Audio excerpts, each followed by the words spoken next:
벚꽃 야담. 방문해주셔서 감사합니다. 구독, 좋아요, 따뜻한 댓글은 여러분의 사랑입니다. 이야기 시작하겠습니다. 조선 어느 사대부 가문에 중년 노비 순실댁이 새로 들어왔습니다. 그 댁은 병조판서 김석두 대감댁이었죠. 중년이 된 병판은 부인을 젊은 나이에 일찍 잃었답니다. 헌데 병판은 나이도 젊어 재혼을 할 만도 한데 성품이 온순하고 고다 부인만을 생각하며 살았던 거죠. 병판에게는 아들이 하나 있어 아들을 온 정성으로 키웠습니다. 17세가 된 병판의 아들은 장원급제를 하였고 지방으로 가게 되었답니다. 그리하여 아들이 없는 큰 집은 그리 횡할 수가 없었던 거죠. 그러던 어느 날 새로 들어온 노비가 왔다며 노총각 칠석이가 말을 하였답니다. 대감마님, 노비 순실댁이 새로 들어왔는데 데리고 올까요? 아니다. 잘 가르쳐서 함께 잘 지내거라. 네, 대감마님. 며칠 후 병판은 대청마루에 앉아 바둑을 혼자 두고 있었는데 한 여인이 조신하게 지나가고 있는 것이 아니겠어요. 병판의 눈에 들어온 여인의 걸음걸이, 손동작 그리고 표정에는 우아함이 있었습니다. 또한 아무리 낡은 한복을 입었으나 여인의 몸에서는 단아한 기품도 흐르고 있었죠. 그리하여 잠깐 멈춰 세웠습니다. 자네는 처음 보는 여인인데 누구인가? 대감마님, 지는 며칠 전에 새로 들어온 순실댁이구먼요. 병판 귀에는 순실댁의 사투리가 어색하게 들렸던 거죠. 허나 사투리는 엉성했지만 병판 귀에는 이상하게도 편안하게 들렸답니다. 병판은 오다가다 순실댁을 잠시 세워 대화를 하였죠. 헌데 노비라고 하기에는 아는 것도 많았으며 순실댁과의 대화가 병판한테는 한 줄기 단물 같은 느낌이 들었던 거죠. 그렇다 보니 점점 순실댁과는 허물없이 대화를 하게 되었으며 병판은 순실댁과 함께하는 소소한 일들이 재미지게 되었습니다. 추운 늦가을 어느 날 머슴들과 노비들은 마지막 추수를 하기 위해 나갔습니다. 집안에는 병판과 순실댁 두 사람만 있게 되었죠. 병판과 순실댁은 부엌문을 닫아놓고 무엇을 하는지 소곤소곤 거리는 소리가 들렸답니다. 대감님, 이리 와보셔요. 이것을 이렇게. 웜에 뭐가 어쩌다고 그런다요? 이낮에 그것은 좀 그렇소. 엄마, 모르는 소리 하덜 마셔요. 몰래 요래저래 해주면 얼마나 맛이 있는디요. 이보시게, 이리하면 아니 되는 것 아닌가? 엄마, 딱 좋은디요. 처음이어서 그런지 기분이 이상하구나. 일을 마치고 일찍 들어온 칠석이는 부엌 안에서 들려오는 소리에 깜짝 놀라고 말았습니다. 순실댁은 내가 먼저 좋아했는디. 뭐요? 순실댁을 대감님한테 뺏기게 생겼네. 칠석이는 화가 머리끝까지 나서는 하루 종일 씩씩거리고 다녔답니다. 다음 날 칠석이는 밭에서 일을 하다 말고 대감이 없는 틈을 타 집으로 갔답니다. 그리고는 순실댁한테 말을 했죠. 나 말이요. 순실댁이 처음 들어오는 날부터 좋아했구먼. 이것이 무슨 소리다요? 나는 칠석이 좋아하지 않는구먼. 그러니 험한 꼴 당하기 전에 이 손 놓으란께. 뭐요? 그럼 대감마님을 좋아하는 것이요. 칠석이 말 조심하더라고. 내가 늙은 영감탱이를 좋아하겠는가? 그렇지. 그런 거지. 그렇다면 되었구먼. 칠석이도 젊은 처녀 만나서 나 귀찮게 하지 말고. 대문을 나섰던 병판은 부채를 놓고 나와 다시 집으로 들어갔는데 칠석이와 순실댁이 말다툼을 하는 듯 하였습니다. 그리하여 칠석이가 순실댁에게 화를 내면 칠석이를 혼내주려고 듣고 있었답니다. 헌데 순실댁의 말을 듣게 되었던 거죠. 늙은 영감탱이라고. 이렇게 말하는 순실댁이 나는 밉지가 않을까? 다음 날 칠석이는 순실댁이 생각이 나서 일찍 밭 일을 마무리하고 집에 들어왔죠. 헌데 또 부엌에서 순실댁하고 병판이 같이 있는 것이 아니겠어요. 그동안 이런 재미도 모르고 살았던 내가 헛살았다는 생각이 드는구나. 지금부터라도 더 열심히 하시면 되지요. 자네 말이 맞네. 부엌 밖에서 듣던 칠석이는 병판을 크게 불렀죠. 대감님, 칠석이 왔구먼요. 그리고 부엌 문을 벌컥 열었습니다. 그런데 이것이 무슨 일이랍니까? 질서가 보거라. 내가 너보다 고구마 잘 굽지 않느냐. 병판은 얼굴에 숯검정이 묻은 줄도 모르고 칠석이보다 더 잘해보겠다고 했던 것이 아궁이에 고구마 굽는 것이었답니다. 칠석이는 말을 하였습니다. 아이고, 잘하셨네요. 참말로. 칠석이는 어이가 없었지만 병판의 노력에 칭찬을 아끼지 않았습니다. 병판은 자신이 손수 아궁이에 구운 고구마를 출출하다며 방으로 들고 들어갔답니다. 순실댁, 이리 와보더라고. 칠석이는 손짓을 하며 말을 하였죠. 뭔 일이다요? 순실댁 보고 싶어. 일찍 들어왔구먼. 내가 분명 말하지 않았는가? 칠석이가 싫다고? 칠석이는 순실댁이 무슨 말을 해도 귀엽게만 보였답니다. 순실댁, 자네는 내 것이구먼. 딴 놈한테 마음 주지 말고 얌전하게 있더라고. 순실댁은 사실 병판이 자신도 모르는 사이 마음에 한가득 들어와 있었습니다. 고구마를 같이 구우며 병판이 했던 행동과 표정, 이 모든 것이 순실댁의 마음을 설레이게 했던 거죠. 단지 순실댁은 신분의 차이가 있어 언감생심 병판을 넘 볼 수가 없었습니다. 허나 순실댁은 칠석이보다는 자신을 소중히 아껴주며 조심히 다가와주는 병판이 자꾸만 눈길이 갔죠. 그러던 어느 날 대청마루에서 병판이 바둑을 혼자 두고 있었습니다. 순실댁이 대청마루를 물걸레로 닦으며 병판이 놓는 바둑판을 보았죠. 헌데 병판이 놓치고 있는 것이 보였답니다. 대감님, 그 짝에 놓으면 될 것 같은데요. 그 짝이라면 어디를 말하는 것인가? 여기여라. 그리해야 다음 수를 막을 수 있구먼요. 순실댁이 바둑을 아는가? 어릴 때 아버지한테 쪼까 배웠지라. 그럼 실력 한번 보여주게. 아이고 아니여라. 감히 지가 대감님하고 바둑을 어떻게 둘 수가 있남요. 바둑을 두는데 신분이 뭐가 필요하겠는가? 그냥 서로 바둑알을 주거니 받거니 하는 것을. 심심한 참에 잘 되었네. 어서 오시게. 그리하여 둘은 바둑을 놓았죠.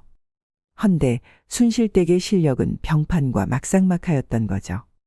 두 사람은 시간이 흐르는지도 모르고 바둑 삼매경에 빠졌답니다. 그런데 그때 제가 이겼습니다. 대감님, 사투리가 아닌 말로 순실댁이 활짝 웃으며 말을 하는 것이 아니겠어요. 병판은 그런 순실댁의 사투리가 아닌 맑은 목소리를 듣는 순간 손에 있던 바둑알을 툭 떨어뜨렸습니다. 그리고는 순실댁의 얼굴을 보았죠. 그런데 이것이 무슨 일이랍니까? 순실댁의 얼굴 뒤로 후광이 빛났으며 얼굴은 목련꽃처럼 하얗고 목선은 가냘픈 사슴처럼 매끄럽고 아름답기까지 하였죠. 바둑알 떨어뜨린 소리에 순실댁의 웃음은 멈췄고 병판의 눈을 바라보았답니다. 순실댁은 순간 놀랐죠. 그동안 자신의 신분을 숨기기 위해 사투리를 썼으니까요. 허나 더 놀라운 것은 대감의 눈빛이었답니다. 자신을 사랑하는 여인을 그리워하는 눈빛으로 보고 있었던 거죠. 순실댁과 김대감은 서로의 눈을 바라보며 한참을 온 세상이 두 사람만 존재하는 것처럼 눈으로 대화를 했습니다. 난 순실댁을 많이 연모하고 있다네. 저도 마찬가지여요. 대감님을 연모하고 있지요. 헌데 제 신분이 미천하여 가당키나 하겠습니까? 그런 것은 상관이 없소이다. 우리의 마음이 중요하지 않겠습니까? 두 사람의 눈의 대화는 도끼 눈으로 바라보고 있는 칠석이의 헛기침에 깨지고 말았답니다. 대감마님, 순실댁이 할 일이 많구먼요. 그만 데리고 가도 될까요? 그래, 그렇게 하거라. 순실댁은 너무 놀라 후다닥 일어나 대청마루를 내려가려 하는데 뒤에서 병판의 목소리가 들렸습니다. 칠서가 아니 되겠다. 순실댁은 나와 할 일이 있으니 그 일은 다른 사람을 시키거라. 헌데 대감님 그 일은 순실댁 일이구먼요. 칠석이 내 이놈, 내 말이 말 같이 들리지 않는 것이냐. 아닙니다요. 대감님 알겠구먼요. 뒤돌아선 칠석이의 눈빛은 이글이글 타오르고 있었습니다. 병판은 칠석이가 순실댁을 좋아하는 것을 안 후 더 이상 자신의 감정을 숨기고 싶지 않았답니다. 또한 순실댁의 모든 것을 알고 싶고 순실댁이 자꾸만 보고 싶어졌죠. 때로는 늦은 밤 잠이 오지 않아 마당을 서성이고 있을 때면 순실댁 방에서 들려오는 울음소리에 마음이 아팠습니다. 그리하여 병판은 마루에 앉아 순실댁의 울음이 그칠 때까지 기다리곤 했죠. 병파는 성품이 고다 부인이 일찍 세상을 뜬 후 서책만 볼 뿐 다른 여인을 가까이 하지 않았답니다. 허나 지금은 달랐습니다. 병파는 순실댁과 함께하는 삶을 꿈꾸게 되었던 거죠. 순실댁 방으로 들어오거라. 네, 대감마님. 순실댁을 보면 사연이 많아 보이는데 나한테 얘기해보게나. 혹시 내가 도울 수 있을지. 그런 말씀 마셔요. 지는 이렇게 사는 것도 좋구먼요. 순실댁 되지도 않는 사투리 그만 쓰고 내 앞에서는 편안하게 말을 하게나. 제 사투리가 그리도 어색하였나요? 그걸 말이라고 하나. 허나 내 귀에는 귀엽게 들렸다네. 병파는 웃으며 말을 하였습니다. 서로 얘기하다 보면 위로가 되지 않겠는가? 제 사연이 길어 지루할 수도 있을 겁니다. 그리에도 들어주실 건가요? 난 시간이 많은 사람이네. 내 사연도 길터이니 기대하게 순실댁. 순실댁은 피식 웃고는 말을 하였답니다. 저는 사대부 가문의 딸이었지요. 이름은 옥년이라고 하옵니다. 저는 너무 어린 나이에 일찍 시집을 갔지요. 허나 몇 해가 지나도 아이가 생기지 않아 시어머니의 성화에 소박을 맞았답니다. 갈 곳이 없어 친정으로 갔는데 그 누구도 반기는 사람이 없더이다. 그리하여 거의 방에서 나가지도 못하고 죽지도 못하고 지내고 있었지요. 그 당시 아버지는 당상관이셨습니다. 그해 가을 영모제로 아버지와 오라버니들이 차명을 당하게 되었으며 어머니와 저는 노비가 되었던 거죠. 어머니는 도저히 노비로 살 수가 없다시며 그만 세상을 떠나시고 말았습니다. 그리고 저는 이곳 노비로 오게 되었지요. 그동안 마음고생을 많이 했겠소. 어찌 그런 큰 슬픔을 내색도 없이 참고 살았단 말이오. 저는 슬퍼할 자격도 없는 사람입니다. 일찍이 알아서 생을 마무리했어야 하는데 이렇게 살고 있지요. 목숨이 귀한 것인데 아무리 힘들어도 살아야지. 참으로 잘하였네. 김대감님은 내가 살아있는 것이 잘했다고 칭찬해 주시는구나. 그동안 그렇게 말해주는 사람이 없었는데 참 마음이 따뜻한 사내인 것 같아. 순실댁은 병판의 한마디에 모든 것을 위로받은 듯 눈물을 흘렸답니다. 순실댁은 그런 병판이 좋을 수가 없었습니다. 그리하여 병판을 자신도 모르는 사이 마음에 품었죠. 그렇게 두 사람은 서로 조심히 알아가고 있었습니다. 그러던 어느 날 병판은 순실댁을 조용히 불러 손을 살며시 잡고는 말을 하였답니다. 순실댁, 오늘은 늦을 것이네. 그러니 저녁 준비하지 말고 일찍 쉬고 있게나. 네, 대감마님. 안녕히 다녀오시지요. 순실댁은 쑥스러워하며 병판에 비뚤어진 갓을 바르게 정리해 주었으며 옷맵시도 정리해 주었습니다. 병판의 어깨는 하늘로 승천하듯이 힘이 들어갔으며 병판의 입꼬리도 하늘로 승천하고 있었답니다. 두 사람의 애틋한 아침 풍경은 다정다감한 부부처럼 보였습니다. 허나 두 사람의 모습을 먼발치에서 지켜보던 칠석이의 오장육부는 심하게 뒤틀렸고 도저히 오늘은 맨정신으로 있을 수 없었죠. 그리하여 칠석이는 일을 마무리하고 저잣거리에 있는 주막에서 술을 잔뜩 먹고는 순실댁 방문을 사정없이 발로 차는 것이 아니겠어요. 온 집안이 발칵 뒤집어졌으며 어떤 누구도 칠석이를 말리지 못했답니다. 칠석이의 성격이 그렇게 포악할 줄은 아무도 몰랐던 거죠. 순실댁 방문이 부서졌고 방에서 떨고 있던 순실댁은 칠석의 손에 끌려 나왔습니다. 니년이 어떻게 나한테 이럴 수 있는 것이오? 내가 너를 좋아한다고 말도 했잖요. 근데 나를 무시하고 감히 김대감님한테 꼬리쳐. 집안 사람들이 순실댁을 안쓰러워하기보다는 병판한테 꼬리쳤다는 말에 웅성웅성하였답니다. 뭐요? 착한 어르신한테 꼬리를 쳤다고? 노비 주제에? 어쩐지 요즘 김대감님이 순실댁 보는 눈이 예사롭지 않다고는 생각했는데 이렇게 순실댁을 욕하였고 그 누구도 맡고 있는 순실댁을 도와주는 이가 없었던 거죠. 순실댁의 온몸에 멍이 들고 피가 터지고 꼬리말이 아니었습니다. 그런데 그때 누군가 순식간에 나타나 칠석이를 발로 걷어차 날려버렸습니다. 그리고는 쓰러져 있는 순실댁을 얼싸안고 순실댁이 생명에 지장이 없는지 걱정을 하며 급하게 확인하는 자가 있었으니 병판이었던 거죠. 병판은 소리를 쳤습니다. 칠석이를 멍석말이 하거라. 당장. 사람들은 지금까지 병판이 화를 내는 모습을 본 적이 없었기에 다들 어안이 벙벙하였죠. 허나 화를 내는 병판의 표정은 오금이 저릴 정도로 무서웠답니다. 머슴들은 칠석이를 잡아다 멍석말이하기 시작을 하였습니다. 병판도 그동안 칠석이가 눈의 가시로 보였으니까요. 그리하여 이 일로 칠석이를 멍석말이를 하여 문 밖으로 던져버렸죠. 칠석이는 온몸은 피투성이가 되어 쓰러져 있었지만 눈만큼은 살기가 깃들어 섬뜩하였습니다. 한편 병판은 안방에 순실댁을 눕혀놓고 의원을 불렀답니다. 순실댁은 기절을 하여 의식을 잃었고 병판은 노심초사 순실댁이 아무 탈이 없기를 바라고 있었습니다. 겉으로 보이는 멍과 상처들은 며칠이면 치료가 될 것인데 문제는 명치에 큰 응어리가 있습니다. 마음의 병이지요. 치료가 가능한 것이요. 치료가 가능합니다. 허나 여인이 마음의 안정을 찾아야 가능한 일입니다. 병판은 순실댁 옆을 떠나지 않고 간호를 하다 그만 옆에서 잠을 자게 되었답니다. 순실댁의 의식이 돌아왔고 자신이 병판의 방에 있다는 사실을 알고 너무 놀랐죠. 헌데 온몸이 너무 아파 일어날 수가 없었습니다. 그때 따뜻한 온기가 손으로 전달이 되고 있었답니다. 병판이 순실댁 손을 잡아줬던 거죠. 옥년아, 괜찮은 것이냐? 대감님, 죄송합니다. 어찌 제가 여기에 괜찮다. 난 옥년이가 내 옆에 있으니 안심이 되는구나.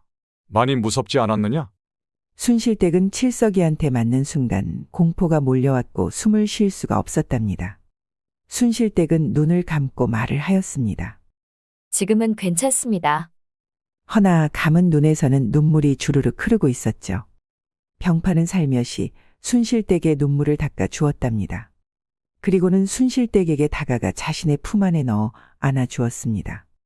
순실댁은 병판의 품이 그렇게 따뜻하고 아늑할 수가 없었던 거죠. 순실댁은 자신도 모르게 스르륵 잠이 들었답니다. 병판도 자신의 품에서 안정을 찾는 순실댁이 있어 또 한 번 사내로 살아보고 싶은 생각이 들었죠. 한 달 후, 순실댁의 몸은 완전 회복이 되었으며 병판은 순실댁에 관한 모든 것에 초집중을 하였습니다. 그리하여 순실댁의 방을 병판의 옆방으로 옮겼으며 그 방에는 여인들이 필요한 모든 것을 갖춰주었답니다. 병판은 순실댁의 방을 손수 꾸미면서 마음이 얼마나 떨리고 설렜던지 이런 감정은 처음이었던 거죠. 순실댁은 서방한테도 받아보지 못한 사랑을 병판으로 인해 넘치는 사랑을 받고 있다고 생각이 드니 그렇게 고마울 수가 없었답니다. 그리하여 순실댁도 병판을 위해 온 마음을 주기로 하였습니다. 병판은 순실댁의 적극적인 애교의 정신은 혼미해졌으며 순실댁의 매력에 헤어나올 수가 없었죠. 그렇게 두 사람은 사랑에 목말랐던 사람들처럼 진한 사랑에 젖어 헤어나오지 못하며 행복한 나날을 보내고 있었답니다. 그러던 어느 날, 두 사람의 사랑에 금이 나는 일이 생겼지 뭡니까? 다름 아닌 순실댁의 서방이었던 철동이가 찾아온 거였습니다. 옥년아, 내가 왔다. 내가 얼마나 너를 찾았는지 아느냐? 이거 보거라, 너와의 혼인 계약서이니라. 너를 내쫓은 어머니는 작년에 돌아가셨다. 그러니 잠시만 기다려다오. 내가 방법을 찾아 옥년이를 데리고 집으로 갈 것이다. 우리의 관계는 이미 끝이 났소. 그러니 그 어떤 것도 필요가 없으니 그만 돌아가시오. 어찌 그러느냐? 옥년아, 나는 너만을 생각하며 살았는데 이렇게 매정할 수가 있다는 말이더냐? 부인이 이렇게 고생하는 줄도 모르고 너무 늦게 찾아 미안하오. 옥녀는 어이가 없었습니다. 당신의 얼굴을 전 똑똑히 기억하고 있습니다. 눈 내린 그 추운 날, 내쫓기고 있을 때 문틈으로 피식 웃던 당신의 얼굴을 아직도 기억하고 있으니 거짓말은 그만하시오. 너의 기억이 잘못된 것이다. 나는 울고 있었느니라. 또한 나는 대를 이어야 했기에 너를 잡을 수가 없었단다. 이제는 나를 막을 사람은 없으니 안심하거라. 옥년이는 끔찍한 그날을 기억을 하니 온몸에 힘이 빠지고 정신이 혼미해졌습니다. 옆에 있던 병판이 말을 하였답니다. 이 사람은 지금 법적으로 나의 노비입니다. 그러니 이 집에서 그만 나가시죠. 좋소. 법으로 한번 싸워봅시다. 난 다시 나의 아내를 찾을 것이요. 철동은 씩 웃고는 나가버렸습니다. 옥녀는 이불에 누워 생각을 하였죠. 김대감님을 연모하는 것은 나에게 허락되지 않는 모양이구나. 그렇기에 신이 나의 선택이 잘못되었다며 이렇게 알려주시는 건가? 그때 옥년이 자느냐? 잠시 들어가겠다. 병판이 방으로 들어오니 옥녀는 일어나 앉았답니다. 마음이 그리도 복잡한 것이냐? 너는 나의 사람이다. 그러니 어떤 말에도 현혹되지 말거라. 병판은 옥년의 마음을 안심시켜주고자 들어왔는데 옥년의 얼굴은 벌써 절망적으로 변해 있었습니다. 허나 병판은 옥년을 놓아줄 생각이 전혀 없었기에 문제가 되지 않았죠. 대감님, 전 대감님과 함께한 날들이 제 생애 가장 행복한 나날들이었습니다. 또한 영원토록 대감님 옆에서 숨을 쉬며 살 수만 있다면 그보다 큰 행복이 어디에 있겠습니까? 허나 동철이 그자는 쉽게 물러날 사람이 아닙니다. 대감님을 해칠 수도 있는 사람입니다. 허니, 너무 저를 위해 애쓰지 마셔요. 옥년아, 이것은 나를 위한 것이다. 나의 모든 것이 옥년으로 다 물들어 있는데 옥년이 없는 삶은 이제 상상도 할 수 없구나. 그러니 나를 믿고 기다려다오. 그렇게 말을 하고는 옥년이를 자신의 품에 안았습니다. 두 사람의 심장과 심장 사이에서는 세상에 없는 사랑의 꽃이 피어나고 있었답니다. 그 다음 날 병판은 수아들을 불러 말을 하였습니다. 칠석에 대해 알아보았느냐? 네, 칠석이는 어릴 때 이동철이라는 양반댁에서 일했던 덕양댁의 아들이었습니다. 그때는 어렸기에 지금 순실댁이 누구인지 전혀 못 알아보는 듯합니다. 또한 이동철과 칠석의 관계가 의심스러워 알아보고 있는 중입니다. 내일이면 알 수 있을 겁니다. 그래, 수고하였다. 알아낸 것이 있으면 바로 보고하거라. 네, 병판은 옥년이가 보고 싶어 방으로 찾아갔습니다. 또한 칠석이의 존재를 알고 있는지도 궁금하였죠. 옥년아, 혹시 칠석이를 어디에서 본 적이 없느냐? 칠석이를 제가 어디에서 보겠습니까? 그럼 덕양댁을 아느냐? 네, 알지요. 대감님이 어찌 아십니까? 그럼 덕양댁의 아들도 기억을 하느냐? 네, 기억하지요. 이름이 잘 기억이 나지 않지만 생각나는 것은 이동철의 말을 잘 따랐다는 기억뿐이네요. 헌데 대감님이 덕양댁을 어떻게 아시는 겁니까? 그럴 일이 있단다. 옥년아, 이리 오너라. 병판은 웃으며 순실댁을 안고 이불에 누웠습니다. 나는 옥년이를 안고 있을 때가 제일 행복하단다. 병판의 눈빛은 포식자가 되어 옥년이를 안았으며 병판은 사내로서 부족함이 없었답니다. 다음 날 늦은 오후가 되어 병판의 수아가 급하게 왔습니다. 칠석이는 동철이의 전용 보쌈꾼 노릇을 하고 있었습니다. 또한 동철이가 순실댁이 김대감댁의 노비로 온다는 것을 미리 알고는 칠석이를 먼저 머슴으로 들어갈 수 있게 하였던 거죠. 그리고는 순실댁을 보쌈해서 오라 하였는데 칠석이가 노비가 된 순실댁을 자신의 여인으로 만들 수 있을 거라 생각한 것 같습니다. 그리하여 동철이는 칠석이가 보쌈을 해오지 않으니 답답하여 무리수를 두고 순실댁을 찾아온 것이지요. 그래, 알았다. 수고했다. 병판은 화가 머리 끝까지 났으며 두 사람의 만행을 안 이상 가만히 놔둘 생각이 없었답니다. 그리하여 병판은 관아에 있는 이석주 사또를 불렀습니다.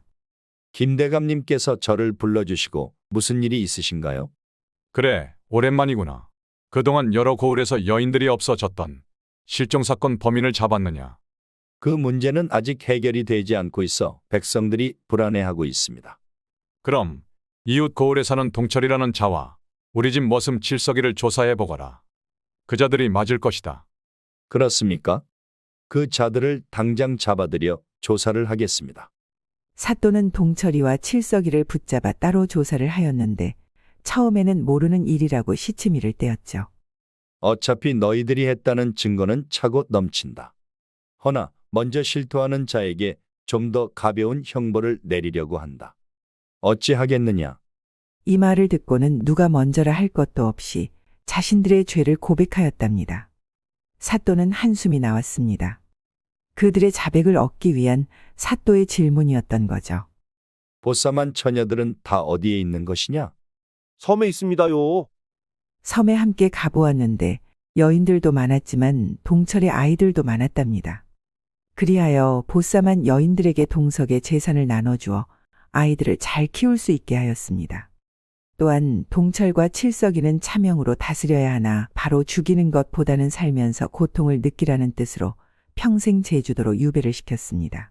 동철과 칠석이는 죽어야 고향으로 올 수 있는 신세가 되었죠. 그리하여 병파는 순실댁 옥년이를 지킬 수 있었답니다. 병파는 옥년이와 대청마루에 앉아 말을 하였습니다. 옥년아, 이번 바둑 내기는 소원 들어주기 어떠하냐? 하겠느냐? 좋습니다. 이번도 제가 이길 겁니다. 긴장하고 계셔요. 제 소원은 무시무시하니까요. 아이고, 무섭구나. 하하하하. 두 사람은 내기 바둑을 시작하였고 다른 날과 다르게 긴장감이 감돌았답니다. 시간이 얼마나 지났을까? 옥년이의 표정이 심각하였죠. 대감님, 이번 바둑은 대감님이 이기셨습니다. 소원이 무엇입니까? 심통난 옥년의 표정을 보고는 병판이 숨 넘어가게 웃었습니다. 옥년은 그런 병판의 웃는 얼굴을 보니 멋있어 보였답니다. 옥년아, 내 소원은 말이다. 옥년이가 평생 내 옆에 있는 것이다. 옥년은 말없이 병판을 보았습니다. 그리고는 병판의 손을 잡고 방으로 살랑살랑 들어갔죠. 그리하여 두 사람은 평생 서로를 바라보며 행복하게 살았다는 벚꽃 야담 이야기였습니다. 벚꽃 야담 이야기 시작하겠습니다. 조선시대 한양에 대사원 이우천 대감이 살고 있었습니다. 어느 날 대사원은 살랑거리는 봄바람을 만끽하며 가장 어여뻐하는 막내 은하와 차를 마시며 담소를 나누고 있었죠. 그런데 이것이 웬일이랍니까? 대사원과 은하의 머리 위로 화살이 날아오더니 대청마루 기둥에 꽂히는 것이 아니겠어요. 두 사람은 다리가 후들거릴 정도로 놀랐던 거죠. 대사원은 화살에 쪽지가 있는 것을 확인을 하고는 급하게 내용을 확인하였답니다. 오늘 밤 살수가 자신의 집에 들 거라는 내용이었습니다. 대사원은 오늘 밤 살수가 온다고 알려주는 사람은 누구이고 아무리 생각해도 자신이 죽을 만큼 그 누군가에게도 잘못한 일이 없는 것 같은데 살수가 온다니 당혹스러웠답니다. 그렇다 보니 쪽지의 내용은 허무맹랑한 것이라 생각이 들었죠. 허나 만에 하나 살수가 침입을 해서 온 가족을 죽인다고 상상을 해보니 숨이 막혀왔답니다. 은하야, 혹시 살수가 올 수도 있으니 너는 당분간 어머니와 오라버니들하고 작은 어머니 댁에 가 있거라. 아버지도 함께 가시지요? 살수가 나를 노리고 있으니 함께 있으면 위험하다. 아비는 걱정하지 말거라. 따로 피할 것이니. 아버지, 조심하셔요. 그리하여 모든 가족들은 간단하게 짐을 챙겨 피신을 했답니다.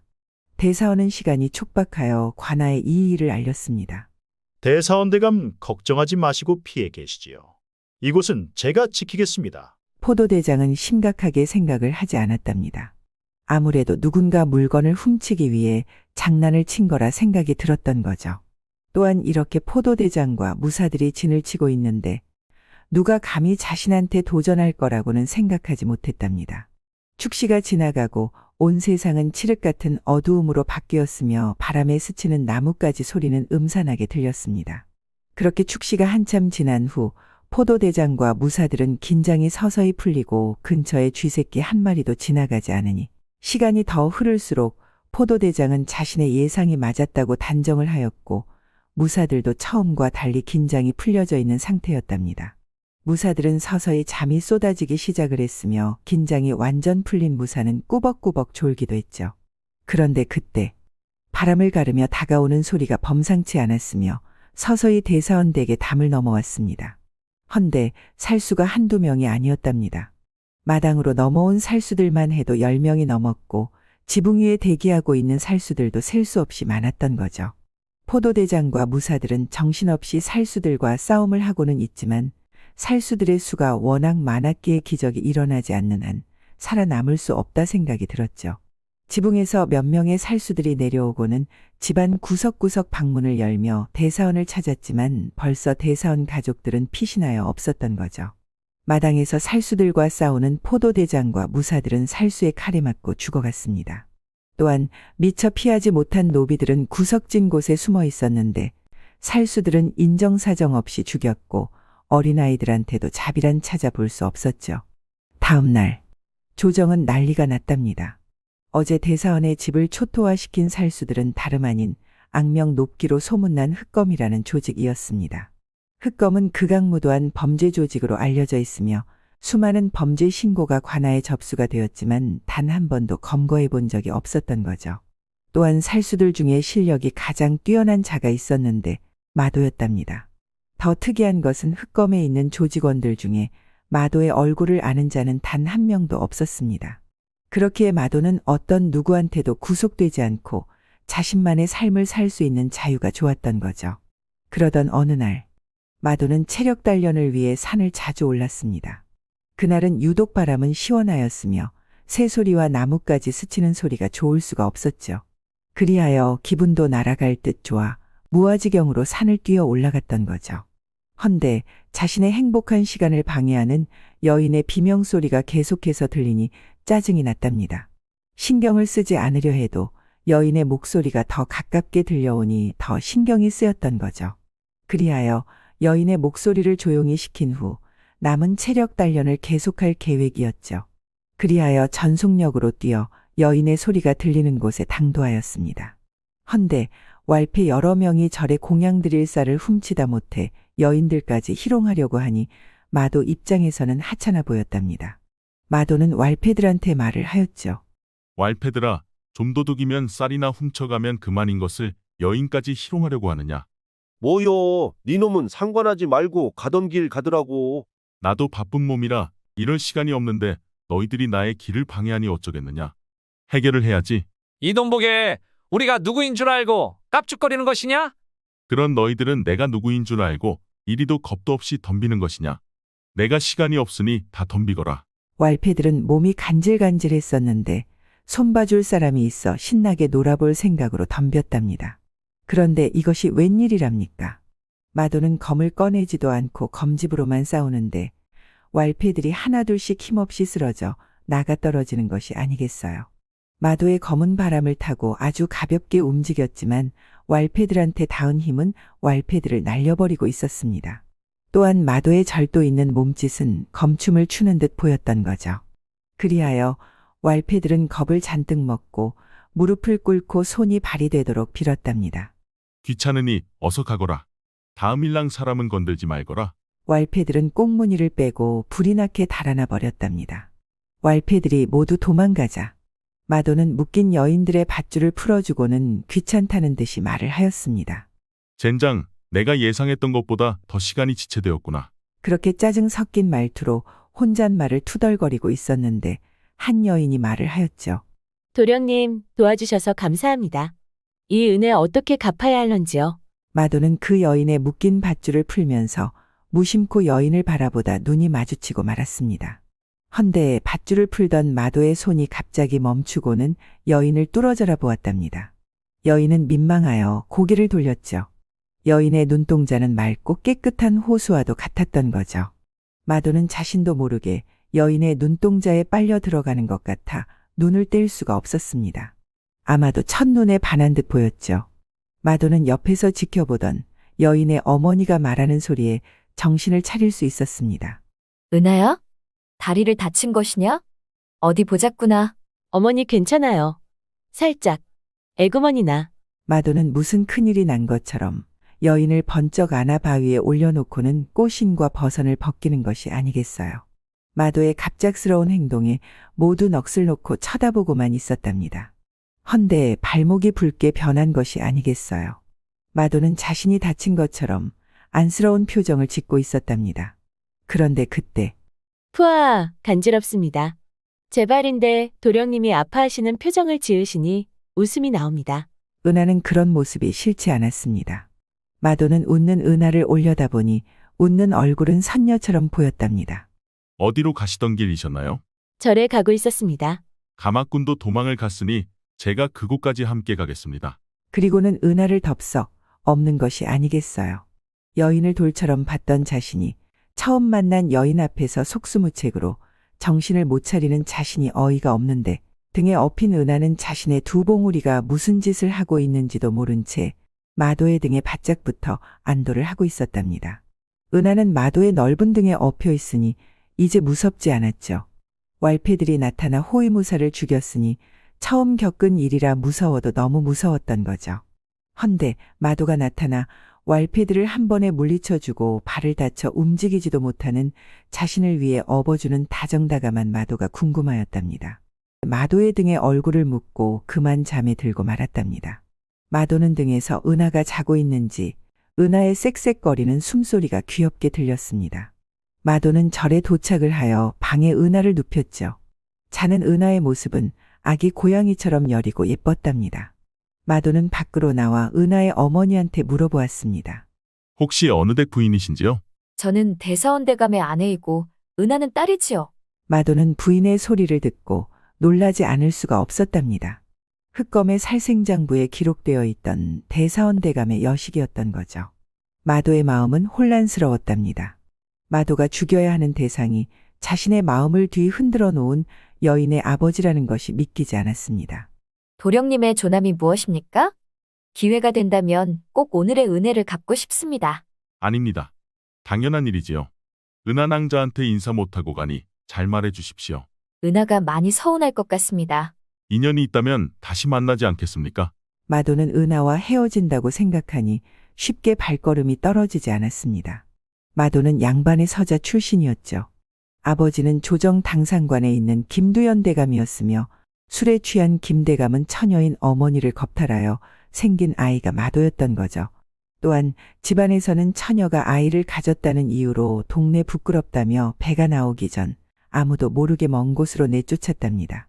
어린 마도의 어머니는 삶에 의욕이 없었으며 절벽에서 뛰어 죽으려고 하였으나 지나가던 도사가 발견을 하였답니다.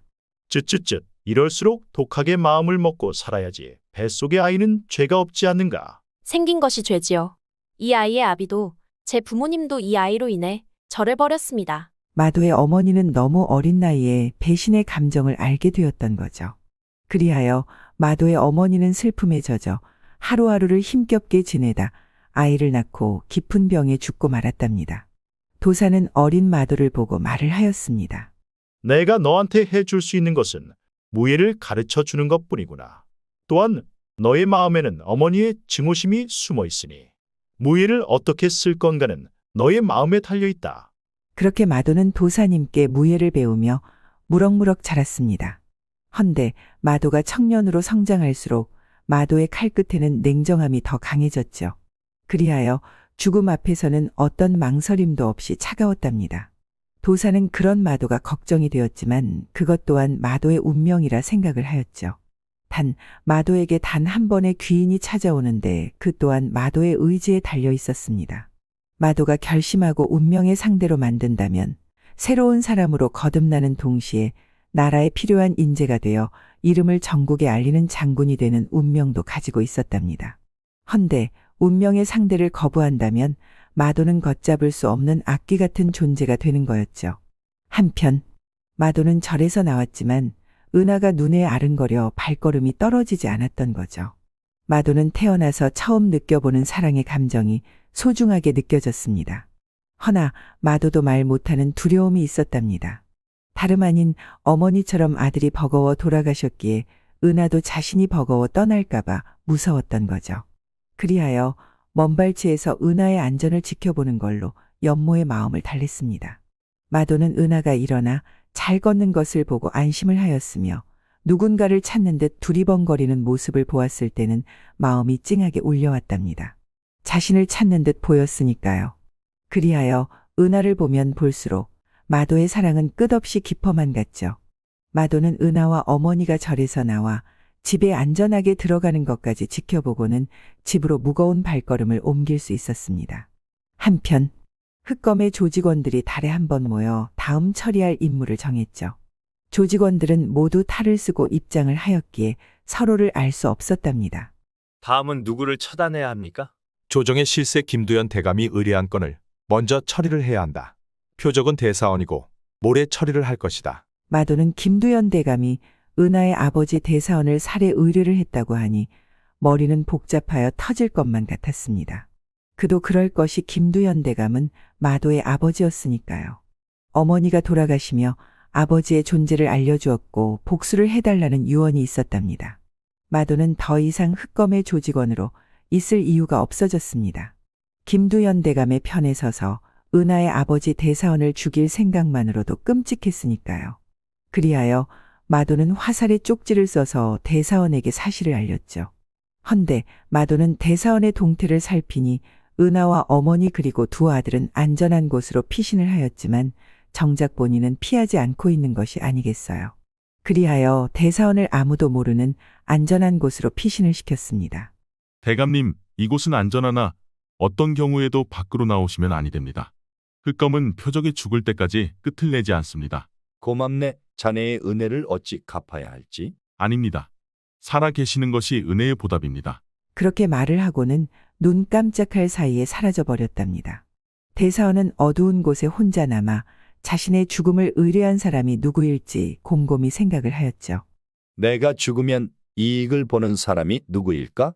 흑검을 통해 나를 없애려는 자는 분명 힘이 있는 자다. 그렇다면 조정에서 나와 생각이 대립되는 사람일 텐데 혹시 김두현 대감? 대사원은 며칠 전 조정에서 김두현 대감이 하고자 하는 일에 결사코 반대를 하여 무산을 시켰던 거죠. 대사원은 김두현 대감의 이름이 떠오르는 순간 온몸에 소름이 돋았습니다. 한편 흑검은 마도의 배신을 알게 되었답니다.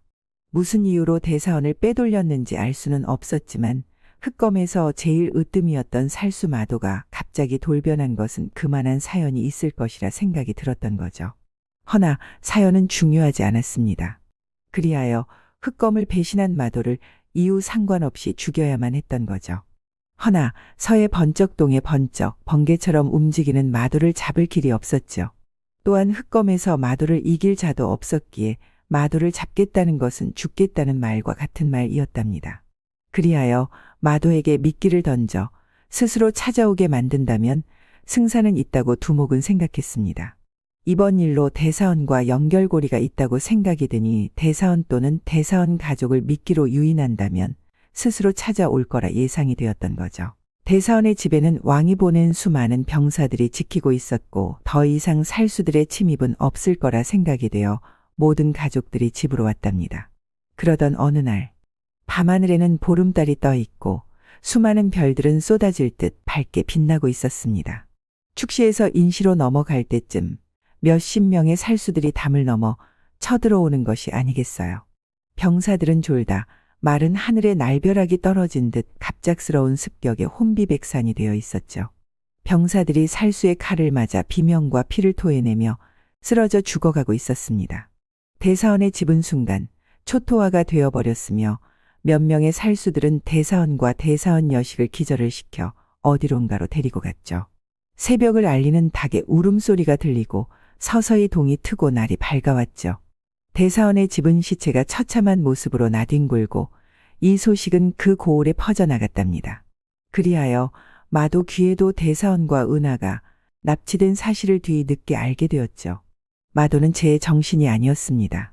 발로 문을 걷어차고 손으로 벽을 쳐도 분노는 더 커져만 갔고 속에서 올라오는 분노는 마도의 가슴을 뚫고 터져나올 것 같았답니다. 마도가 생각했던 흑검은 악한 자를 처단하는 조직이며 비록 어두운 세계지만 정의를 실현하는 데 문제가 없는 조직이라 판단을 했던 거죠. 그리하여 마도는 필사적으로 사람을 제거하며 그동안 살수로 살았습니다. 허나 잘못도 없는 사람들을 죽이는 것은 마도한테 있을 수 없는 일이었죠. 마도는 은하로 인해 자신의 선택한 삶이 얼마나 잘못된 삶인지 정확하게 보게 되었답니다. 마도는 자신의 검을 챙겨 흑검이 있는 본거지로 말을 타고 전속력으로 달렸습니다. 마도는 말을 타고 달리며 자신이 먼저 흑검을 습격하여 죽이지 못한 것을 후회하며 절규하고 있었습니다. 마도의 머리에는 온통 은하 생각뿐이었죠. 제발 은하낭자. 아무 탈 없이 살아만 있어다오. 마도는 시간이 지체되면 될수록 은하가 어떤 일을 당할지 모른다고 생각이 드니 제정신이 아니었답니다. 한편 흑검에 끌려간 은하는 포승줄에 묶여 어두운 감옥에 넣었죠. 그리고는 대사원을 고신하기 시작을 하였답니다. 마도가 어디에 있는 것이냐? 말을 하지 않는다면 너의 여식도 온전하지 못할 것이다. 마도가 누구인가? 처음 듣는 이름이라 하지 않았느냐? 너에게 피하라 말해준 사람이다. 이제 생각이 나느냐? 기둥에 화살을 쏜 사람을 말하는 것이냐? 그 자가 마도인 것이냐? 쪽지에 피하라는 말뿐이었다. 내가 어찌 알겠느냐? 대사원은 마도가 어디에 있는지 누구인지 전혀 몰랐죠. 허나 살수들의 고시는 잔혹하기 짝이 없었답니다.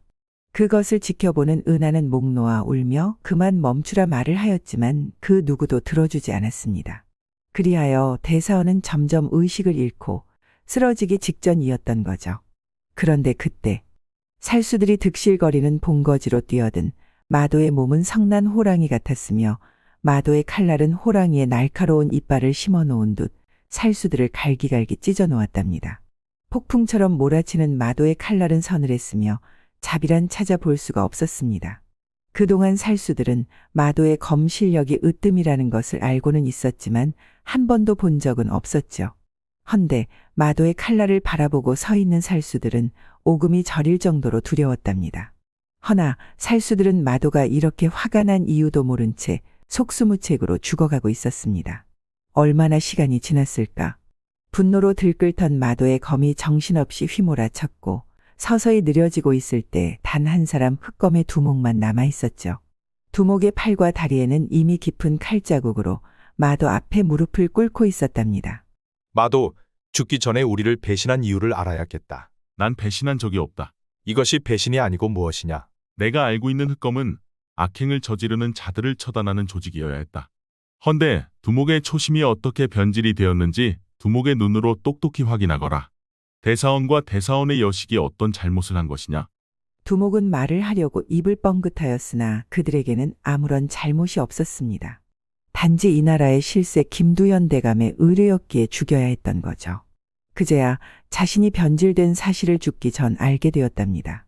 내가 모르고 있는 사실을 알려주려 한다. 내가 흑검에 들어올 수 있었던 것은 김대현 대감의 부탁이 있었다. 세상에 알리지 못하는 아들이니 잘 부탁한다는 말씀을 하셨지. 마도는 김대현 대감의 부탁으로 흑검에 들어갈 수 있었다는 사실을 알고 머리가 아파왔답니다. 허나 아버지의 존재는 이제 의미가 없는 존재였으며 자신한테 지금 제일 중요한 존재는 은하였으니까요. 나도 한 가지 알려주지. 내 놈이 죽는 이유는 변질이 되어서가 아니다. 넌 건들면 안 되는 내 사람을 건드렸기 때문이다. 건들면 안 되는 사람이라니. 대사원의 여식, 은하는 내 사람이다. 마도는 풀리지 않는 분노를 칼날에 담아 두목을 내려쳤고 흑검의 조직은 두목의 죽음과 함께 영원히 빛을 잃었답니다. 마도는 그리웠던 은하를 찾았죠. 은하는 구석진 곳에서 두려움에 떨고 있었습니다. 은하 낭자, 내가 왔소. 은하는 고개를 들어 쳐다보니 마도가 눈물을 흘리며 뛰어오는 것이 아니겠어요. 은하는 마도를 보는 순간 안도의 숨을 쉬었답니다. 도령님 아버지를 살려주셔요. 마도는 울며 자신의 품에 힘없이 쓰러지는 은하를 넓은 가슴에 안았습니다. 은하의 몸은 두려움에 떨고 있었고 그 떨림은 마도의 심장까지 전해졌죠. 은하 낭자, 이제 안심하시오. 마도는 은하와 함께 대사원을 보았는데 심하게 고신을 당한 흔적이 보였으며 힘겹게 숨을 쉬고 있어 위험하였답니다. 마도는 대사원을 업고 은하와 함께 의원에게 뛰었습니다. 의원은 생명에 지장이 없다는 말을 전했고 마도와 은하는 안도의 숨을 쉴 수 있었죠. 마도는 그동안 두려움에 떨고 있었던 은하도 걱정이 되었답니다. 그리하여 마도의 집으로 데리고 갔습니다. 그리고는 자신의 이불에 눕혔죠. 은하는 마도의 손에 이끌려 마도의 집까지 오게 되었지만 마도의 무심코 던지는 모든 말과 행동 그리고 눈빛의 은하의 심장은 떨려왔답니다. 은하 낭자 아직도 무서운 것입니까? 도령님 그것이 아니옵고 도령님의 손길이 저를 떨리게 합니다. 마도는 왕으로부터 흑검을 제거한 공을 인정받아 장군이 되었으며 전국으로 마도의 위상은 높아만 갔답니다. 그리하여 두 사람은 평생 행복하게 살았다는 벚꽃 야담 이야기였습니다. 벚꽃 야담 이야기 시작하겠습니다. 조선시대 어느 고을에 절세미인 아령이가 살았습니다. 고을에서는 아령이를 어느 누구도 가까이 하지 않았답니다. 아령은 꼬마 무당이었으니까요. 10살의 신을 받고 난 후에는 또래 아이들과 놀 수가 없었답니다. 왜냐하면 동무들 부모님들은 무당인 아령이를 무서워했기 때문이었죠. 아령이는 신기가 다른 무당하고는 비교할 수 없이 강했으며 숨기고 싶은 비밀도 아령이 앞에서는 숨길 수가 없었으니까요. 그렇게 아령이는 자신이 원하지 않는 삶을 살아가야만 했답니다. 그 삶은 외롭고 또 외로운 삶이었습니다. 그리하여 꼬마 무당 아령이는 자신의 세대에서 무당을 마무리하고 싶었던 거죠. 아령이가 모시는 신에는 장군신, 애기신, 동자신 그리고 조상신이 있었는데 아직 조상신으로 어떤 분이 와 계신지 알 수가 없었답니다. 그 이유는 조상신을 받기에는 아직 아령이가 어리기 때문이었죠. 하지만 조상신은 아령이 옆에 항상 계셨습니다. 아령이의 조상신은 할머니였답니다. 할머니는 어린 손녀가 힘든 무당의 길을 가게 되어 안타깝고 불쌍하게 여겼죠. 시간이 지나고 아령이가 18세가 되는 어느 날 밤, 어느 때와 같이 할머니는 손녀 아령이 옆을 지키고 앉아 있었습니다. 아령이는 누워서 눈물을 흘리며 울먹이는 목소리로 말을 하였답니다. 무당의 삶은 너무 힘들어.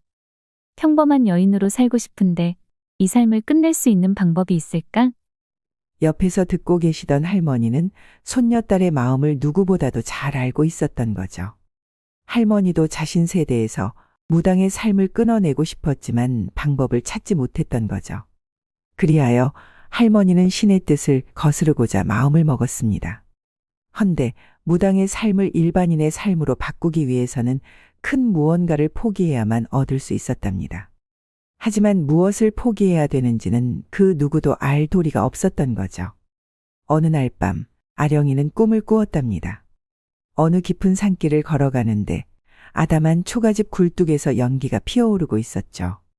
초가집 마당으로 들어가 보니 흰 소복을 입은 할머니가 바가지를 부엌에서 가지고 나왔답니다. 그리고는 아령이한테 주었습니다. 내가 누구인지 알겠느냐? 잘 모르겠어요. 너는 나를 처음 보는구먼. 내가 너의 할미다. 아령이가 모시는 분들 중에 할머니가 없었답니다. 헌데 할머니가 계시니 너무 좋았던 거죠. 할미가 있어. 그리 좋은 것이냐? 저도 모시는 할머니가 있어. 너무 좋습니다. 그려, 나도 어여쁜 손녀가 있어 좋구먼. 그래서 내가 우리 손녀딸 소원 하나 들어줄 것이요. 제 소원이요? 무당의 삶을 내 세대에서 마무리하고 싶어 하는 것 다 알고 있었구먼. 어떻게 아셨어요? 내가 매일 손녀딸이 기도할 때 옆에서 듣고 있었은께 알제. 왜 저는 모르고 있었을까요? 나를 모시기에는 아직 애기라서 그러지. 아, 그렇군요. 내 손녀딸아, 큰 것을 얻으면 내가 큰 것을 포기해야 할지도 모르는디 그래도 괜찮은 것이요? 네, 괜찮아요. 제 목숨도 아깝지 않아요. 내 목숨도 아깝지 않을 정도로 원하는 것이제? 시방부터 할미가 얘기하는 것 잘 들어야 하는구먼. 다음 달 보름에 우물가에서 물을 찾는 이가 있을 것이요. 처음 보이는 사내한테 이 바가지에 물을 담아 버들잎 꼭 3장 띄어서 주더라고. 그리고 잘 곳이 없을 것이요. 내 안방을 내어주고. 여기가 중한디 잘 들어야 하구먼. 버들잎 3장은 불에 태워서 쟤는 버리지 말고 잘 보관하고 있어야 하구먼. 분명 쓸 일이 있을 것이요. 알았제? 할머니 방이 하나인데 추운 날씨에 제가 나갈 수도 없고 합방하라는 말씀인가요? 그라제, 우리 손녀딸이 똑똑하구먼. 여기서 중요한 것은 말이요. 얼굴 이런 것 따지지도 묻지도 말더라고. 무조건 그 사내하고 하룻밤을 자거라. 그리고 그 사내가 떠날 때 너의 옷고름을 하나 떼어서 여기 사내의 가슴팍 깊숙한 곳에 넣어주더라고. 그러면 모든 게 알아서 이루어질 것이구먼. 그 말만 남기고 할머니는 사라졌죠. 할머니? 아령이는 할머니를 부르며 꿈에서 깼답니다. 그런데 신기하게도 신당의 손바닥보다는 큰 바가지가 있는 것이 아니겠어요. 꿈이 사실이었구나. 아령이는 꿈에서 나온 할머니가 항상 옆에 계신다고 하시니 허공에 대고 말하였습니다. 할머니 정말 감사합니다. 할머니는 아령이가 좋아하는 모습을 보고는 마냥 좋아할 수는 없었답니다. 손녀딸이 무엇을 포기해야 하는지를 할머니도 모르기 때문이었죠. 그리하여 할머니가 말한 날이 되었습니다. 아령이는 아침 일찍 우물가에 가 기다릴 생각에 준비를 하고 있었는데 점을 보겠다는 양반댁 마님이 오셔서 거절을 하지 못하고 점을 봐드렸답니다. 그런데 오늘따라 거절할 수 없는 분들이 오셔서 아령이는 어쩔 수 없이 점괘를 봐드렸죠. 그렇게 시간이 흘러 오후 늦은 신시가 되어 겨우 마무리를 하고 우물가로 뛰어갔습니다. 우물가에 도착을 하니 덩치가 산만한 사내가 허름한 옷을 입고는 우물가에서 물을 먹으려고 서성이고 있었답니다. 아령은 할머니가 알려준 것처럼 바가지에 물을 담아 버들잎을 3장 띄워주었죠. 사내는 많이 목말랐던지 정신없이 물을 마시고는 바가지를 아령이한테 건네주었습니다. 아령이는 키가 큰 사내를 올려다보니 덥수룩한 머리와 수염으로 얼굴을 확인하기 힘이 들었답니다. 일단 집에 데리고 가서 목욕을 시켜야 합방을 해도 할 수 있을 것 같았죠. 아령이는 항상 기도를 해야 하니 부엌에는 한 사람 목욕할 수 있는 목간통이 있었답니다. 그리하여 목간통에 목욕물을 준비해 주었고 아령이가 모시는 장군님 옷을 사내한테 건네주고는 부엌에서 나왔죠. 아령이는 밖에서 춥게 있다가 방으로 들어가니 아랫목이 뜨끈뜨끈 좋았답니다. 잠시 눈을 감고 있었을 뿐이었는데 그만 자신도 모르게 잠이 들고 말았던 거죠. 사내는 목욕을 하고 뒷정리까지 깔끔하게 마무리하고는 방으로 들어가니 처녀가 자고 있었습니다. 사내는 조용히 처녀가 자는 모습을 앉아보고 있었답니다. 작은 얼굴에 오목조목 눈, 코, 입이 들어가 있는 것이 신기했죠. 자신의 얼굴에 깊게 남은 상처를 만지며 끔찍한 그날을 생각했습니다. 사내는 북쪽의 요지를 지키는 이길상 장군이었답니다. 청나라는 틈만 나면 조선으로 침입했으며 처녀와 아낙네들을 잡아갔죠. 이 장군은 분통하고 원통하여 청나라의 사람이라면 무조건 처리를 했습니다.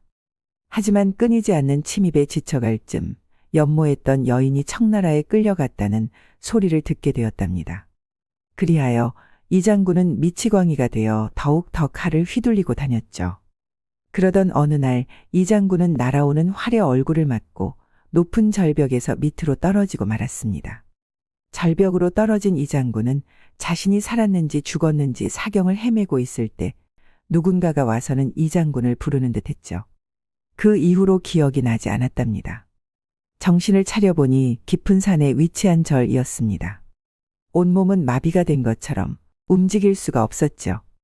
그렇게 이 장군은 꼬박 3개월을 누워 있었답니다. 그 후 조금씩 신경이 돌아오는지 손가락, 발가락 순으로 서서히 움직이게 되었고 1년을 채우니 정상의 몸이 되었답니다. 하지만 마음은 자책으로 사로잡혀 절에서 편히 쉬는 자신이 자격이 없다고 생각이 들었던 거죠. 그리하여 돌봐주신 스님께 인사를 하고는 정처 없이 떠돌이 생활을 하다가 아령이가 사는 고을까지 흘러오게 되었답니다. 헌데 이상하게도 아령이가 건네준 물을 마시고 나서는 더 이상 떠돌이 삶은 그만 청산하고 싶다는 생각이 들었던 거죠. 이 장군은 그렇게 생각에 잠겨 아령이를 보고 있었는데 아령이가 큰 눈을 빠꾸미 뜨는 것이 아니겠어요. 순간 두 사람은 눈이 마주 보게 되었고 이 장군도 아령이도 서로의 뜨거운 눈빛을 외면하지 못했답니다. 그리하여 이 장군은 아령의 입술을 머금고 두 사람의 손은 서로의 마음을 위로하듯 구석구석을 찾아갔답니다. 칠흑 같은 밤이 되어 서로를 소중히 안고 잠을 잤답니다. 아령이는 꿈에서 두 분의 할머니를 뵙게 되었습니다. 한 분은 아령이의 할머니, 한 분은 이 장군의 할머니였죠. 이 장군의 할머니는 아령이한테 웃으면서 말을 했습니다. 아이고 착한 아령아. 우리 불쌍한 손주 녀석을 따뜻하게 보살펴줘서 고맙구먼. 이 녀석이 덩치만 컸지 생각이라는 것이 없이야. 삶이 뭐 아니면 도단께. 그런디 어여쁜 아령이를 만나 정처 없는 삶을 이제 청산을 한 것 같으니 그 것만이라도 다행이구먼. 아령아, 이 은혜는 너의 할미와 합심하여 아령이가 원하는 것 들어줄 것인께 걱정하지 말고 있더라고. 그리고 아령의 할머니가 말했습니다. 마지막으로 옷고름을 접어 헤어질 땐 녀석 가슴에 넣어 주거라. 알았제? 그리고 두 손으로 바꿔라. 너한테 주는 할미 선물이다. 네, 두 분 할머니 고맙습니다. 아령이는 감사의 말씀을 전하고 할머니가 주신 선물을 두 손으로 받아 품에 안았는데 귀하게 반짝이는 큰 황금이었죠. 아령이는 꿈에서 깨어 눈을 떠보니 옆에서 이 장군이 새근새근 잠을 자고 있었답니다. 아령이는 덥수룩한 머리를 뒤로 넘기니 이 장군도 잠에서 깨어 아령이를 아련한 눈빛으로 쳐다보았습니다. 아령이는 이 장군의 얼굴에 난 깊은 상처를 만지며 말을 했죠. 그동안 수고 많았어요. 이제 저와 함께하는 삶은 어떠한지요? 전 당신과 함께라면 좋습니다. 다만 한 가지 마무리를 해야 할 일이 있습니다. 시간이 많이 걸릴 수도 있는데 저를 기다려 주실 수 있나요? 그럼요. 일 잘 마무리하시고 오세요. 저는 당신만을 기다리고 있겠습니다. 아령이는 떠나는 이 장군에게 따뜻한 아침밥을 만들어 같이 먹었답니다. 아령과 이 장군은 그동안 없었던 자신의 편이 생기니 마음이 따뜻해지며 살아야 하는 삶의 이유가 생겼던 거죠. 아령이는 모시는 장군님 옷 중에 두툼한 옷과 두루마기를 입혔습니다. 그리고 자신이 입고 있는 옷에서 옷고름 하나를 뜯어 이 장군의 심장이 있는 가슴에 옷고름을 넣어주었답니다. 꼭 저를 잊지 마셔요. 서방님. 이 장군은 서방님이라고 불러주는 아령이 말에 마음에 따뜻한 불씨가 켜진 느낌이었습니다. 부인 건강하게 기다려주시오. 내가 최대한 빨리 마무리하고 오리다. 그리하여 두 사람은 기약 없는 이별을 하게 되었답니다. 이 장군은 자신이 감당하지 못하고 도망쳐 나온 곳에 다시 들어가 다하지 못한 임무를 마무리하고 아령한테 다시 찾아올 생각이었죠. 이 장군은 미리 절친 2명의 장군에게 서찰을 보냈던 거죠. 김 장군 보시게. 보름 후 난 북쪽 요지에 갈 것이네. 허나 이대로 요지에 들어간들 또 실패를 할 것이네. 나와 함께 할 수 있겠는가? 며칠 후 김 장군에게서 서신이 왔죠. 친구와 함께라면 어딘들 못 가겠는가? 내가 자네 집으로 찾아가겠네 친구. 박 장군도 함께 하겠다는 서신을 보내왔답니다. 그리하여 3명 장군들은 보름 후 북쪽 요지로 갔습니다. 그곳은 생각보다 심각했죠. 허나 이 장군이 요지에 도착을 하니 군사들은 이 장군이 절벽에 떨어져 죽은 줄만 알았는데 살아 돌아온 것만으로도 군사들의 기백이 살아나는 듯하였답니다. 그리하여 3명의 장군들과 그곳에 있는 다른 장군들이 합심하여 군사를 다시 정비를 했죠. 그리고 이 장군이 가져온 군사 물품과 음식들도 넉넉하여 이번에는 확실하게 청나라 군사들을 몰살시켜 다시는 넘보지 못하도록 만들 각오를 했습니다. 이번에는 기다리는 전쟁이 아니라 적은 군사로 찾아가는 전쟁을 하기로 했답니다. 이 장군은 적진이 있는 곳을 몰래 침투하여 자고 있는 청나라 장군들을 몰살시키니 청나라 군사들은 우왕좌왕 당황하여 도망가기 바빴죠. 그렇게 적진에 침투를 하여 쥐도 새도 모르게 청나라 장군들이 죽어가니 청나라 장군들은 자는 것도 두려웠는지 도망가고 말았답니다. 북쪽 요지는 안정이 찾아왔으며 이 장군은 군사들 훈련을 시켜 앞으로 올 위험도 이겨낼 수 있게 만들었습니다. 그리하여 떠나기 며칠 전 밤, 이 장군은 아령을 생각하며 평소와 다르게 깊은 잠이 들었던 거죠. 그런데 이게 웬일이랍니까? 아침이 되어 이 장군이 일어나지 않아 처소 천막에 들어가 보니 이 장군이 쓰러져 있는 것이 아니겠어요. 밤에 적군이 몰래 침투하여 이 장군에게 복수를 한 듯 보였습니다. 이 장군 몸에는 외상은 없는 걸로 보아 독이 의심이 되어 은을 입안에 넣으니 색이 변하였답니다. 우선 급한 대로 독을 희석하는 약초를 먹였으며 빨리 해독제를 찾아야 이 장군을 살릴 수 있을 것 같았죠. 그리하여 2명의 절친 장군들이 이 장군을 데리고 해독제를 찾아 먹여보았지만 이 장군은 회복할 기세가 보이지 않았답니다. 그렇게 집까지 오게 되었던 거죠. 이 소문은 아령이한테 들려왔죠. 북쪽 요지에서 공을 세운 이 장군이 해독제를 찾지 못하여 오늘 내일 한다는 것과 얼굴에 큰 상처가 있는 사람이라 하니 이 장군이 생각이 났습니다. 그리하여 정신없이 이 장군 댁에 들어가 무작정 이 장군이 누워있는 방으로 들어갔답니다. 헌데 이 장군의 얼굴이 검게 변하여 누워있는 것이 아니겠어요. 그때 할머니가 말씀하신 버들잎 태운 재가 생각이 났죠. 그리하여 아령이는 그것을 가져와 물에 풀어 조금씩 이 장군 입에 넣었습니다. 그 물이 다 먹여질 쯤 이 장군이 극심한 통증을 느끼며 몸부림을 치기 시작하였던 거죠. 아령이는 겁이 났습니다. 하지만 자신이 약해지면 아니 된다고 생각하고는 이 장군의 등을 쓸어내렸답니다. 그때 이 장군의 입에서 검은 덩어리가 나오기 시작하는 것이 아니겠어요. 옆에 있던 의원은 이제 되었다며 독이 빠져나오고 있는 거라 말하였죠. 그렇게 여러 번 독을 토해냈고 어두웠던 얼굴색이 밝아지며 혈색이 돌아왔답니다. 아령이는 이 장군의 손을 잡고 안도의 눈물을 흘렸습니다. 그 모습을 지켜보는 사람들은 조용히 둘만의 시간을 보내도록 방에서 나가 주었답니다. 아령이는 홀몸이 아니었죠. 산딸이 얼마 남지 않아 걷는 것조차 힘이 들었던 거죠.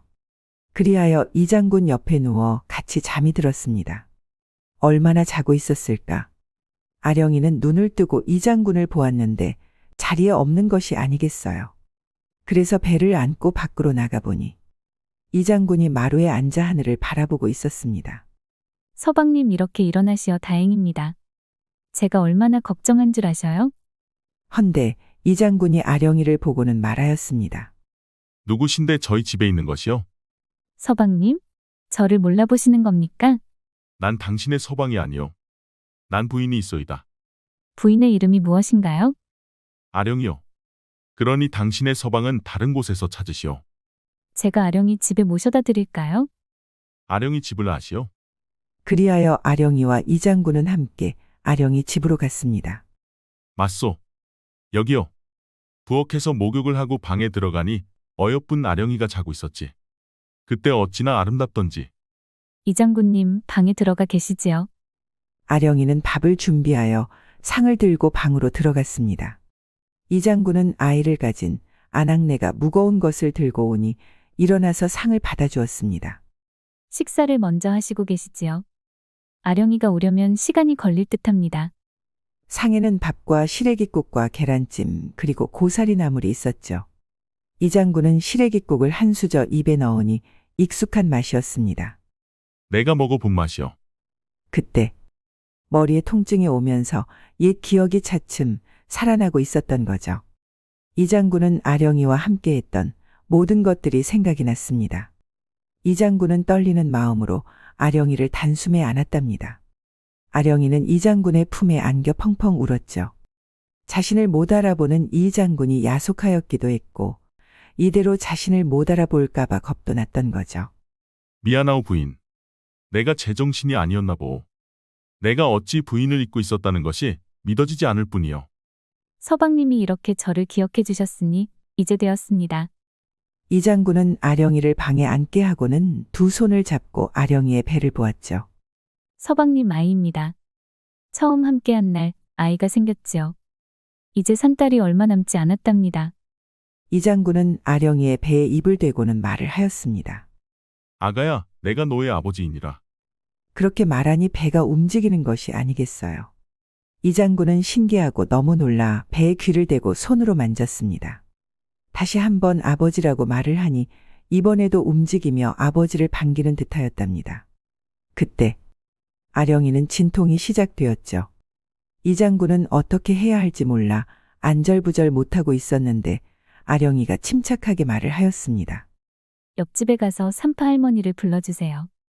이 장군은 빠르게 뛰어가 산파 할머니를 모시고 오는데 할머니의 걸음은 어찌나 느리던지 이 장군 마음만 급해졌죠.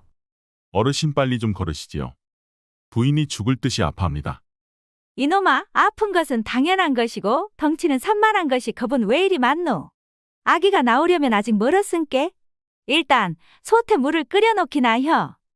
이 장군은 부엌에 들어가 불을 지펴 물을 끓이고 있는데 방에서 아령의 고통스러운 비명이 들리니 전쟁에서도 쫄지 않았던 이 장군의 심장이 콩알만하게 쪼그라드는 듯하였습니다. 방으로 들어가 아령이 옆에 앉아 손을 잡아주며 고통을 함께하고 싶었는데 산파 할머니가 정신없다고 나가라 하여 밖에서 기다리고 있었죠. 그때 동무들이 이 장군이 걱정이 되어 물어물어 찾아왔는데 멀쩡히 마당에 서 있는 동무를 보고 기뻐했답니다. 하지만 사색이 되어 있는 이 장군을 보고 말하였습니다. 자네 어디 아픈 것인가? 내가 아니고 내 부인이 아기를 낳고 있는 중이네. 자네한테 아기가 있었던가? 나도 지금 알았다네. 절친 세 명은 친구의 아픔을 함께 나누는 듯 같이 마당에서 서성였습니다. 그때 우렁찬 아기 울음소리가 들렸고 산파 할머니의 외침도 들렸죠. 뭐야, 따뜻한 물 가져와야지. 덩치만 산만했지 모르는 것이 많구먼. 이 장군은 얼른 준비해 놓은 물을 들고 방으로 들어갔죠. 아이 배꼽에 탯줄이 있었고 산파 할머니는 면수건으로 아이를 닦아주면서 말하였습니다. 아이고, 아들이 장군감이구먼. 달고 나온 것도 묵직하니. 지금까지 이렇게 우렁찬 아이는 처음 받아보는구먼. 산파 할머니는 미역국 한 솥 끓여 놓으시고는 집으로 가셨답니다. 이 장군은 아령이 옆에서 꼬물꼬물 움직이는 아이의 손가락과 발가락을 만지며 쳐다보니 눈물이 앞을 가려 아기가 보이지 않았죠. 어제까지도 지옥 속에서 헤맨 것 같은데 오늘은 새로운 세상을 사는 것 같으니 이 장군은 꿈을 꾸는 것 같았습니다. 하지만 손끝에서 생생하게 전달되는 꼬물꼬물 움직이는 조그마한 손가락은 꿈이 아니라며 알려주는 듯 하였답니다. 아령이는 할머니가 만들어주신 미역국을 한 대접 먹고 아기를 바라보니 젖가슴이 찌릿하며 모유가 흐르는 것 같았죠. 그리하여 아기를 안고 모유를 먹이니 아기가 무척 배가 고픈 듯 힘차게 빨았습니다. 그리고 배가 부르는지 아기는 금세 잠이 들었답니다. 이 장군은 아령이 옆에 누워 아령이를 자신의 커다란 품에 폭 안아주었죠. 아령아 고맙구나. 내가 너를 만나 생각해 보지도 못한 따뜻한 삶을 살게 되었구나. 서방님, 저도 같은 마음입니다. 그리고 건강하게 살아오셔서 고맙습니다. 아령이는 그 말만 남기고 잠이 들었답니다. 아령이는 꿈에서 능소화가 아름답게 피어있는 기와집담을 지나 어느 대문 안으로 대청마루를 보았습니다. 아령이가 모시고 있는 장군신, 애기신, 동자신, 할머니 그리고 이 장군의 할머니 이렇게 5분이 모여 앉아 있었죠. 아령이를 보고는 밝게 웃어주며 손을 흔들어 주었답니다. 아령이도 너무 반가워 두 손을 높게 들어 손을 흔들었죠. 그런데 이게 웬일이랍니까? 장군신, 애기신, 차례대로 형체가 희미해지며 서서히 사라지는 것이 아니겠어요. 아령아, 내 소원이 이루어졌구먼. 이제 서방이랑 행복하게 살 걸 알았제? 그리고 마지막으로 할머니가 말하였습니다. 이 모든 것은 내가 걷어갈 것이요. 이제 추석하고 설 명절에 5명 먹을 밥만 챙겨주더라고. 네, 할머니 감사합니다. 그리고 아령이는 눈물을 펑펑 흘리며 손을 흔들었답니다. 아령이의 눈물에는 현용할 수 없는 모든 감정이 쏟아져 나와 주체를 할 수 없었던 거죠. 이 장군은 자면서 울고 있는 아령이를 품에 꼭 안고는 또닥또닥 해주었습니다. 아령이의 눈물은 그 누구도 헤아릴 수 없는 그리고 판단할 수 없는 눈물이라 생각이 듭니다. 벚꽃 야담. 구독, 좋아요, 알림 설정 꾹 눌러주세요. 이 영상을 보시는 모든 분들이 벚꽃 야담과 좋은 인연을 맺어 항상 행복이 가득하셨으면 좋겠습니다. 오늘도 행복한 하루 보내세요.